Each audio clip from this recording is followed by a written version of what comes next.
There's another question about how does the desire end? Every person is pursuing the fulfillment of their desires. Fulfillment of desires indicates that there will be a time when this bug of desire won't be there in my mind, which is bugging me, which is disturbing me. In case there is a bug in our eyes, there is a bug in our ears, we are very uncomfortable till the time this is sorted out. So also the mind has this bug called desire. And till the time desire is there, we are uncomfortable. And every person has to do something or the other to quieten the desire. So every person who is pursuing any fulfillment of their desire, they are really pursuing the quietening of the desire, the negating of this desire, effacement of the desire.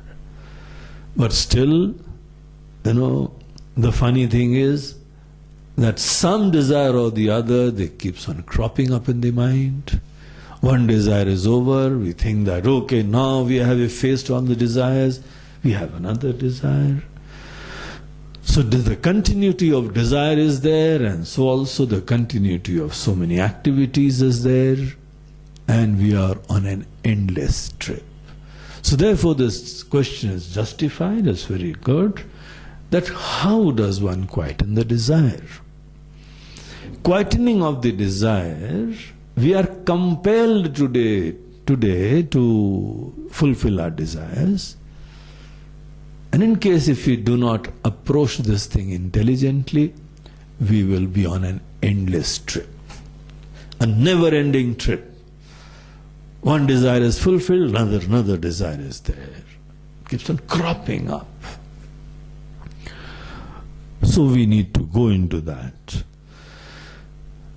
That is what, the Vedantic scriptures they are doing. They help us investigate this.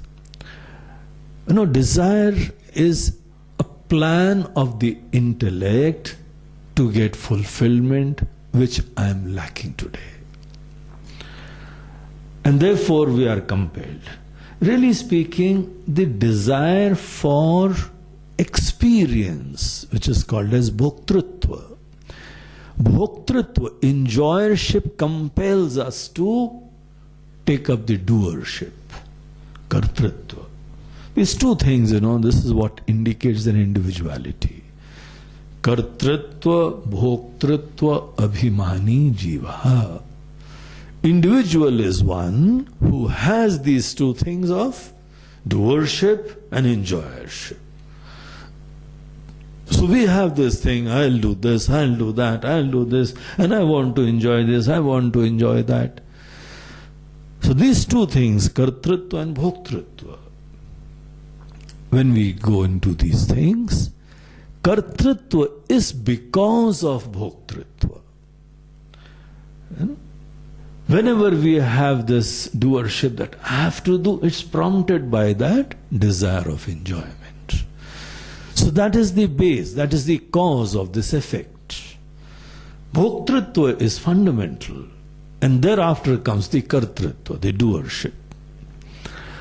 So when this thing is there, how do we handle bhoktrutva?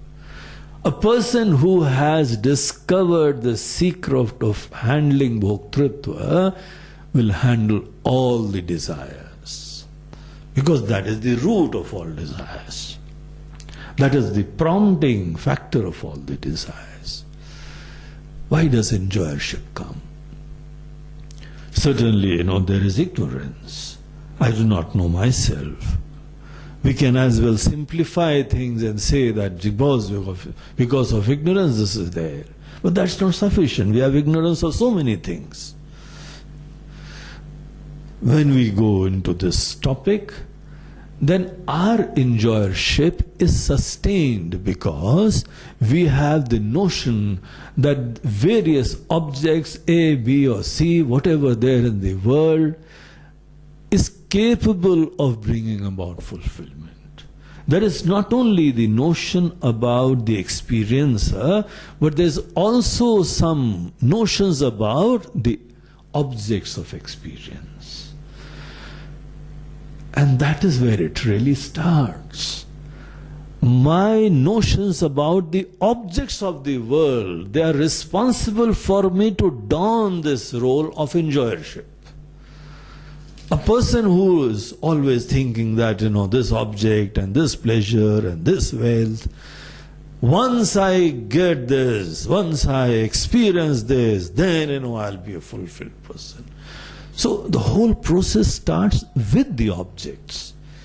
We have the notion that this object is very important. The mahatva buddhi, the notion of importance of the object is what really, hooks us on to that thing. When I want to hear music, I don up a role of enjoyer of the music, the hearer of the sound. It's because of my desire over there, the importance of that object. That is how, this whole process starts. Therefore, we need to investigate that is this object, are the various kind of objects really capable of bringing me that fulfillment? So whenever we investigate into that, we realize it's not that. It's not the object which is declaring that, it's not even saying that I am of great importance. It is my perception, my notion.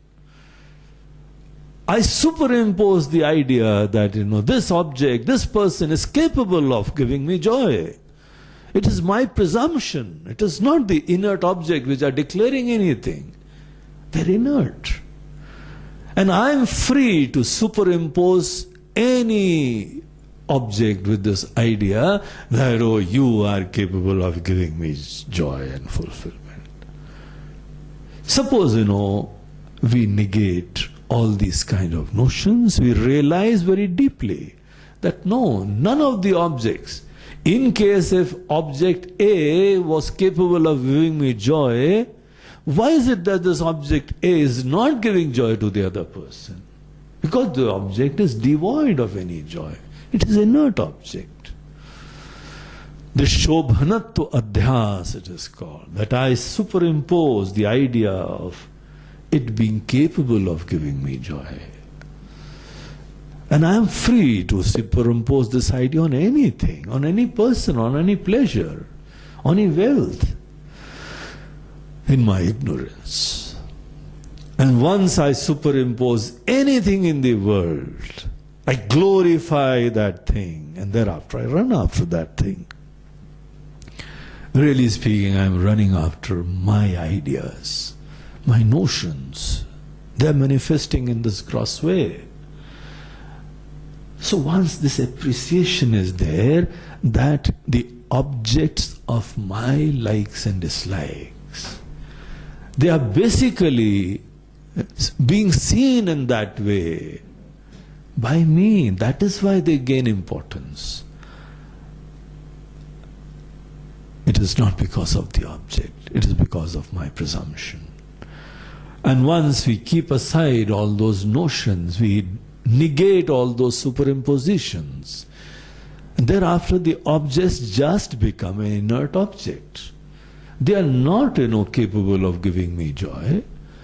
I am in command.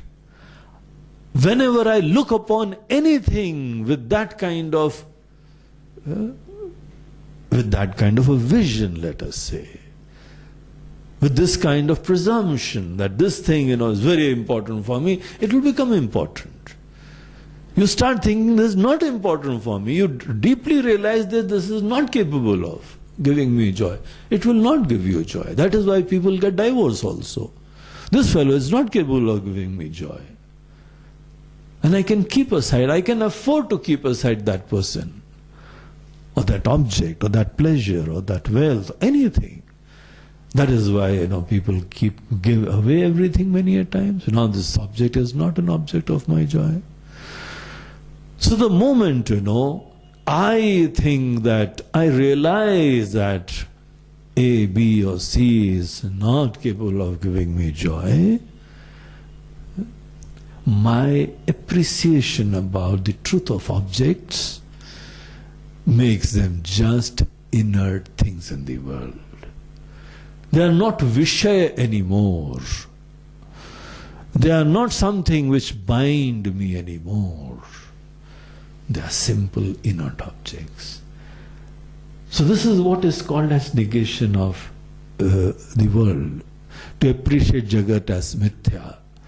Once you appreciate Jagat as mithya, thereafter I cannot have enjoyership for the inert things, for ephemeral things, imaginary things. And there is no enjoyership. My enjoyership is sustained by the objects of the world, with my perceptions about the objects of the world. And till the time that is not changed, I continue to be an enjoyer. An enjoyership alone prompts us to do things. And a person who is endowed with enjoyership and doership is called an individual. He is an eternal seeker, always trying to go in that direction, this direction, aggrandize things and enjoy things. So one needs to appreciate this secret of life. I give importance, thereafter I dance to the tunes of things. I look upon something as devoid of giving me joy, or rather capable of giving me sorrow also. And thereafter I keep on running away from that thing. It is my perception about the objects which is holding on, this sense of, is creating this experiencer in me. So the effacement of desires is not really by fulfillment of desires, is rather by handling your enjoyership, by going deep into your perceptions of the objects of the world. Once you negate the imaginary capacity of joy in so many things, thereafter you are free. You are not bound by anything. You cannot have desire for inert things, incapable things, and thus you negate all the enjoyership. It drops, and the moment enjoyership drops, I may not know immediately who am I beyond all that, but let it drop. Once there is no doership, there is no enjoyership, then the door opens to discover my real truth. What is that which is beyond, which is transcending this individuality? Till the time a person handles this enjoyership and doership, one cannot transcend the individuality. One cannot realize the truth of that which is the self of individual, my Atma. So one needs to handle the individuality, and in case if we do not change our perceptions about the objects, we cannot negate this individuality. It will amount to suppression. I keep on thinking somewhere in the corner of my mind that this thing is capable of giving us joy, and then we stop, enjoying. It's suppression. The suppression is an unhealthy state, and it will burst out at some point in time. So it is not that we keep on thinking, that this object is good, this pleasure is good, and thereafter I am not going to enjoy it. That is not the way. We need to really go deep into our notion whether this pleasure, this object, this person is really capable of giving joy, or it is just the reflection of my perception. So once I negate that, I can love anyone. A person who's enlightened now can make anything capable of giving that joy. It is your perception, your loving, your vision that anything, everything will be giving you joy. Why just classify things, few objects in the world, that this person and this object alone is capable of giving us joy? You can as well make the entire cosmos, the entire world, every person so beautiful. Or in other words, nothing at all. You can negate everything and just be yourself.